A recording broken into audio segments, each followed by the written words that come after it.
Dr. Rummage, the chair recognizes you. There's a point of order on number one.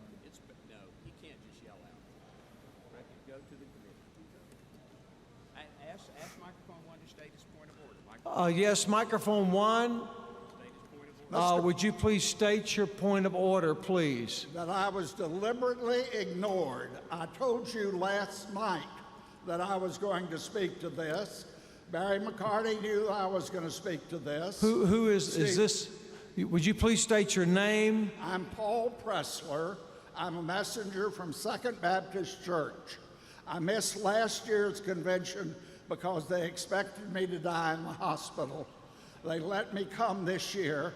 I've been to 40 straight conventions,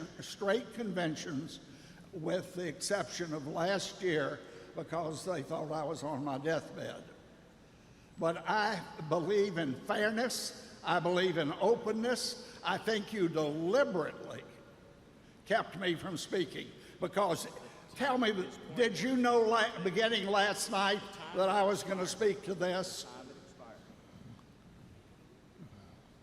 Mr. President, did you know beginning last night that I was going to speak to this?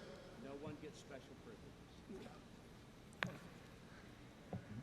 Mr. President, did you know beginning last Judge night Pressler, that I was speaking? You said that you wanted to speak to this, but you were not recognized due to the situation, and time had expired. I had no alternative relating to that, and I did not know who it was. I have been here since the very first minute to speak on this motion, and I feel that you have done the group have done a very bad, illegal, improper, and unfair thing in cutting out my ability to speak.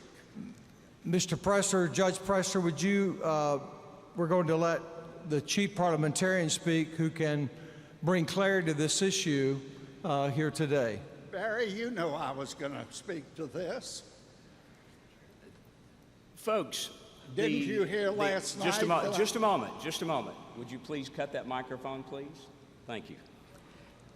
The chair has asked the chief parliamentarian to give you an explanation for how he is about to rule on this point of order. The microphone ordering box is a blind electronic system. It tells us who is next in line to speak on any motion. It tells us who has pressed the button first and second and third and fourth. It'll handle up to a dozen people speaking for, against, or people who wish to make amendments. The system is blind. We don't know up here who you are. And frankly, it doesn't matter who you are. You are all messengers. And whether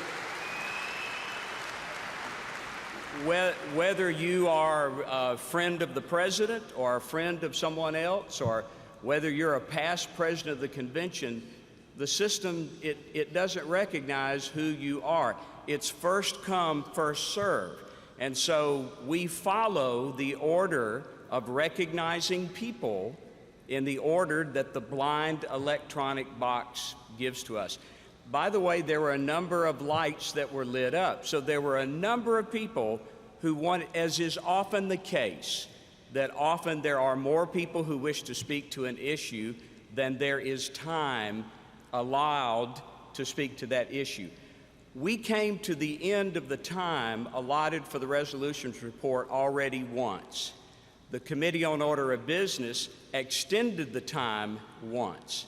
We came to that second deadline of the time.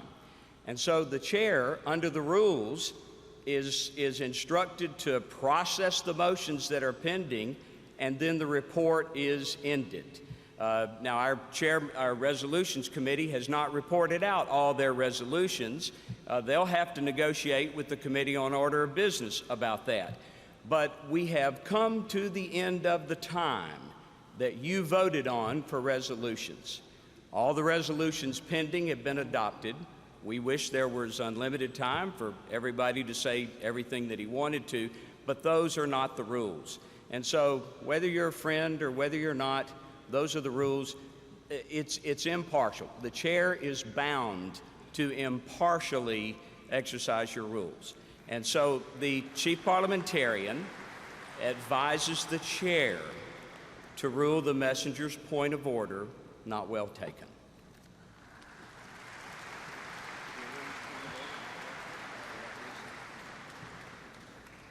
And this is the reason that the point of order is not well taken.